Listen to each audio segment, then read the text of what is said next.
E além disso, a China só é um grande consumidor. Mas ela não tem presença, ela não tem bases, ela não tem um grande laço a ponto de ir lá defender o Irã. Óbvio, fazem parte do eixo das ditaduras? Fazem, mas o Irã talvez é o mais distante dos 5 ali. A Venezuela tem uma vantagem estratégica que ela está nas Américas, mais perto dos Estados Unidos. O Irã não tem essa vantagem. O Irã é o regime mais estranho dos 4, porque ele é teocrático, religioso, ele é mais fechado, ele é mais esquisito. A Rússia gostaria que o Irã continuasse ali? Gostaria, mas ela não vai gastar ou arriscar o seu projeto de conquistar Taiwan para se envolver numa briga pelo Irã. A China, desculpa. Nem a Rússia também, porque a Rússia está lidando com a Ucrânia. Então tem zero chance de China e Rússia entrarem ali. Por isso que isso não vai escalar para ser uma terceira guerra mundial. Esse era o medo de muita gente, né? Tem uma série de memes sobre isso. Eu na terceira guerra mundial. Porque todo mundo acha que toda vez que tem uma guerra é terceira guerra mundial. Espero que a gente não vá para a terceira guerra mundial, porque a gente não tem chance alguma. A gente não consegue, né? A gente não tem nada. Mas essa é uma vantagem do Brasil, sabia? Que não a do gente Brasil é tão apenas, da América do Sul. A gente está muito isolado longe, geograficamente. Você pega até alcance de míssil balístico, eu já vi um mapinha mostrando assim, aqui a gente tá safe. Protegido pelos mares. Exatamente. E distância. Pela geografia. Pela geografia. A geografia finalmente... Não, finalmente não. A gente tem várias coisas que são boas pra gente, mas a gente mas a gente destrói. tem vários problemas geográficos. Também. Mas, inclusive, parte do atraso se deve a isso, né? Questão de isolamento. Se você pega a Eurásia, é uma massa de terra onde o cara ele consegue sair lá da ponta da Rússia e chegar até outra ponta da Europa. Inclusive com culturas agrícolas que você consegue fazer em diferentes pontos, né? Agora aqui não. Agora aqui não. Se você pega um cara que está no sul da Argentina, para ele chegar lá nos Estados Unidos, cara, tem que atravessar um monte de cordilheira, zona de mata, com doença tropical. É bem complexo. Mas aproveitando essa questão das ditaduras, né? Eu vi um meme muito interessante. Era o Kim Jong-un, com a filha dele ainda pequena, apontando assim, ó, é por isso que o papai tem armas nucleares.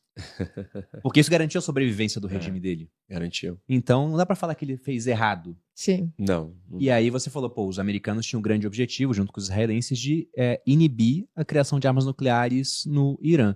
E quanto à Coreia do Norte? Nunca vão cair por conta disso? Não. Eles têm que cair de dentro. Por dentro. O que é muito difícil. Eles fazem lavagem cerebral na população. Lavagem cerebral e muita força. E muita força. Muito isolado, muito impossível de chegar uma arma lá dentro. A fronteira é com a China e com a Rússia.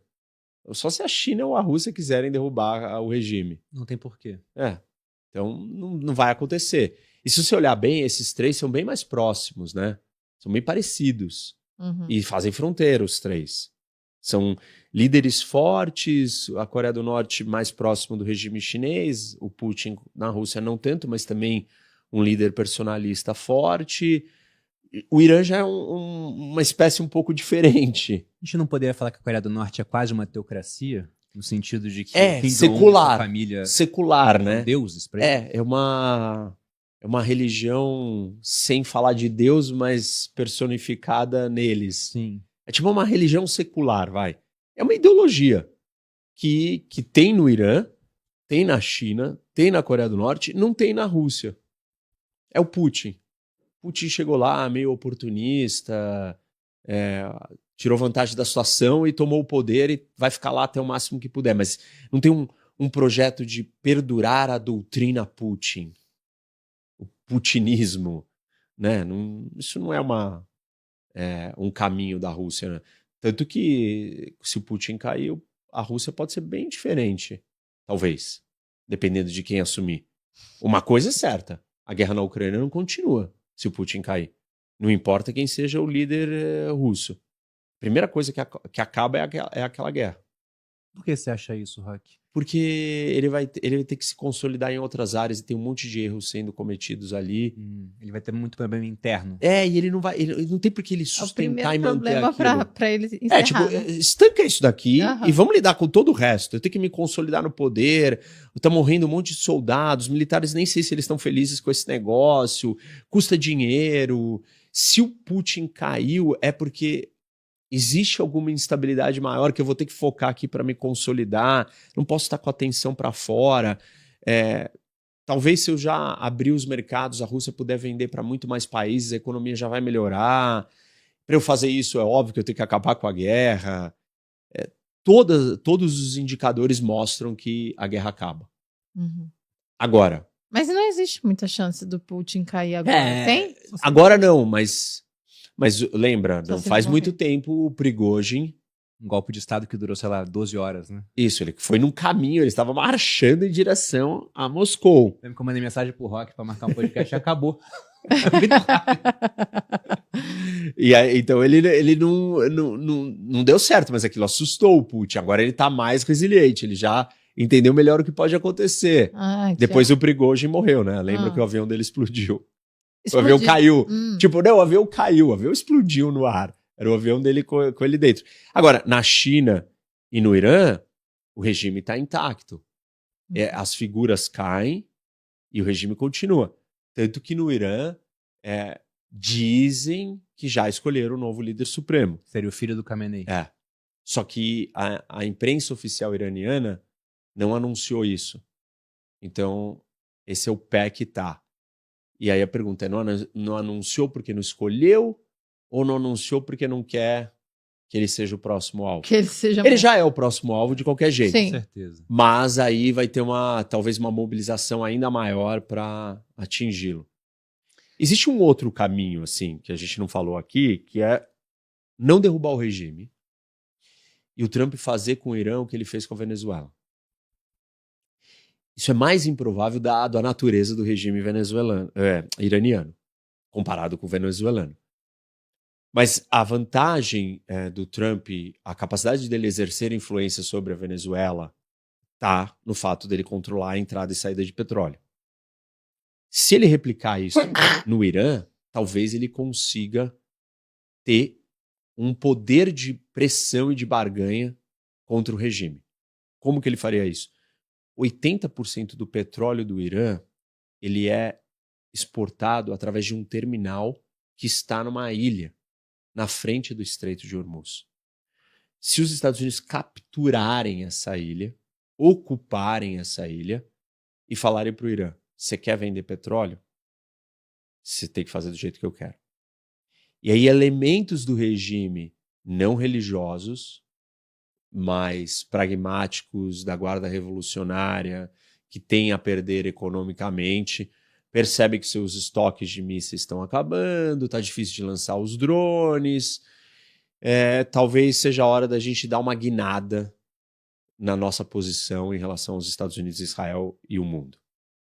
E aí seria uma grande guinada, né? E os Estados Unidos usariam o controle dessa ilha e a exportação do petróleo do Irã para forçar eles a ir no caminho que eles querem, do mesmo jeito que ele está fazendo com a Rodrigues na Venezuela.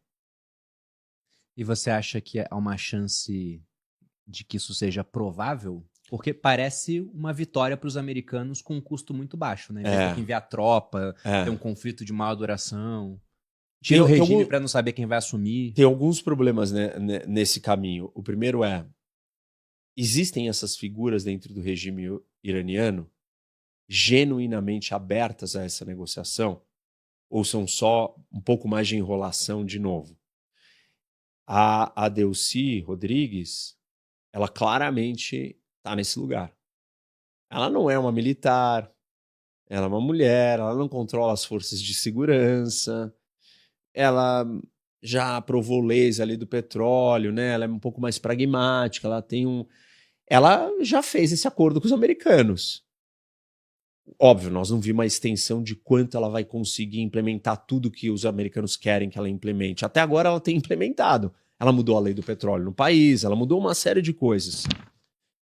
Ela não sofreu uma resistência grande do Cabello, que é o ministro do Interior, do ministro da Defesa, que são os caras que controlam as armas e que são os problemas. Mas também, se ela sofrer essa resistência, os Estados Unidos sempre vai ter a opção de falar. Quer ser sequestrado também? Isso. Então essa dinâmica, ela está em andamento. A gente ainda não viu para onde ela vai, mas está dando certo, num certo grau. No Irã, ninguém sinalizou que quer essa conversa. Não veio ninguém, nem veio nenhuma mensagem, estamos querendo conversar. Número 1. Número 2, quem vai querer conversar? Esse cara é confiável? Número 3, tipo, o controle da ilha é possível de ser mantido?